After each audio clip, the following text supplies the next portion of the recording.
6 Things About Islam. In the words of Swiss journalist and author Dr. Roger de Pasquet, the West, whether Christian or de-Christianized, has never really known Islam. Ever since they watched it appear on the world stage, Christians never ceased to insult and slander it in order to find justification for waging war on it. It has been subjected to grotesque distortions, the traces of which still injure the European mind. Even today, there are many Westerners from whom Islam can be reduced to 3 ideas: fanaticism, fatalism, and polygamy. Of course, there does exist a more cultivated public whose ideas about Islam are less deformed. There are still precious few who know that the word Islam signifies nothing other than submission to God. One symptom of the ignorance is the fact that the imagination of most Europeans, Allah refers to the divinity of the Muslims, not the God of the Christians and Jews. They are all surprised to hear, when one takes the trouble to explain things to them, that Allah means God, and that even Arab Christians know him by no other name. 6. Muslims and Jesus. Misconception: Muslims hate Jesus. There are many similarities between the historical reference of Christianity and Islam. Many people are amazed to find out that according to Muslim belief, Jesus is one of the greatest messengers of God. One cannot be a Muslim without believing the virgin birth and the many miracles of Jesus Christ. Jesus is also mentioned in many verses of the Quran and is often used as an example of good virtue and character. However, the main difference between Christianity and Islam is that the Muslims do not believe that Jesus was God. 5. Islamic Jihad. Misconception: Jihad means to fight for the sake of God. The true Arabic meaning of the word jihad is struggle. However, in Islam, it is often used to describe the striving in the way of God. There are many forms of jihad, but most important ones are jihad al-nafs, jihad against oneself, jihad bil-lisan, jihad by being vocal, jihad bil-yad, jihad by using action, and jihad bis-sayf, jihad by using the sword. Each jihad is ranked differently, and it was reported that Muhammad returned from a battle and said, "We have returned from the lesser jihad, going into battle, to the greater jihad, the struggle of the soul." This means that a Muslim struggling against himself and his soul is more important than the jihad of going into war. Another misconception is that only when a person dies in war does that person become a martyr. This is, however, false, and it is believed that anyone doing anything for the sake of God and is killed becomes a martyr.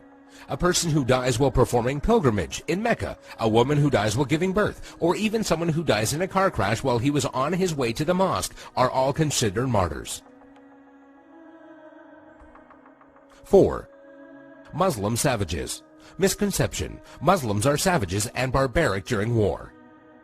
Quite the contrary. When it comes to the conduct of war, there are 8 rules that every Muslim army must obey. 1. Do not commit treachery.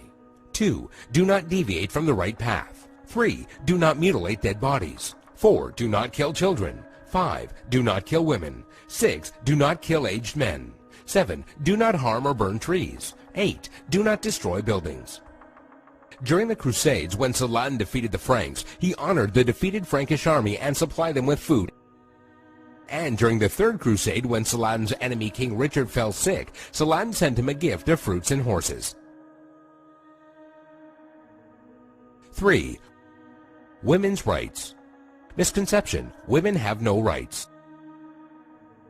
The image of a woman wearing a veil from head to toe, a woman who gets unfair justice, or a woman who is not allowed to drive is an all too familiar notion when it comes to women treatment in Islam. And while there are Muslim countries in the world that do implement many harsh rulings against women, this should not be portrayed as Islamic law.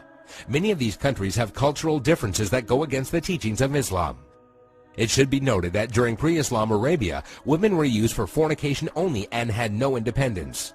The birth of a daughter in a family was considered humiliating, and the practice of female infanticide was uncontrolled.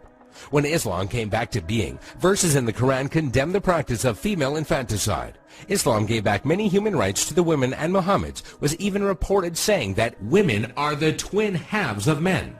A Muslim woman is allowed to reject and accept any suitor for marriage and has the right to seek divorce. There is nothing in Islam that forbids a Muslim woman from exiting her house and is allowed to drive. Also, in regards to education, a woman is obligated to seek knowledge, and it is considered a sin if she refuses. 2. By the sword. Misconception: Islam was spread by the sword.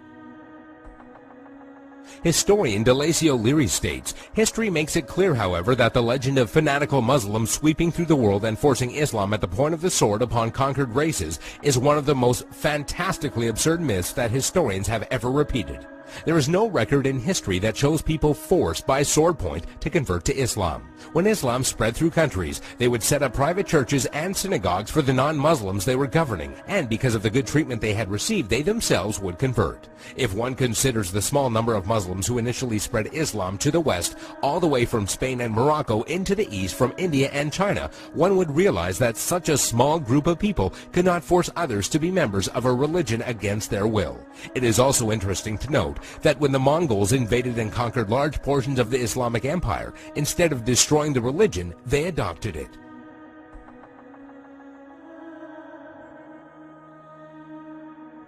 One, Islamic terrorism. Misconception: Muslims are terrorists. This is by far the biggest misconception of Islam, given unfairly by stereotyping and the public image that the media gives. Has anyone else noticed how when a specific group of people attack another group of people, it is labeled as a hate crime, but when a Muslim opens fire on anybody, it is quickly regarded as terrorism? Many political dictators and officials or extremist groups use the name of Islam as a strategy to garner followers and attention when many of their practices go against the true basis of Islam. The media has also portrayed Islam as a cult or a club where if you join you become a terrorist, and that is now part of your agenda. However, all over the world, people practice Islam in the true form and use it as a way of life. There are many verses in the Quran that go against the idea of terrorism. Some of these verses include, "Fight the way of Allah, those that fight you, but do not transgress limits, for God does not love transgressors." This basically means do not fight except in self-defense, and even in doing so, do not go beyond defense. Another verse states, "If they seek peace, then you seek peace," which means do not attack people for no reason or kill innocent people. There is nowhere in Islam, whether it be in the Quran or the teachings of Muhammad, that promotes the killing of innocent people.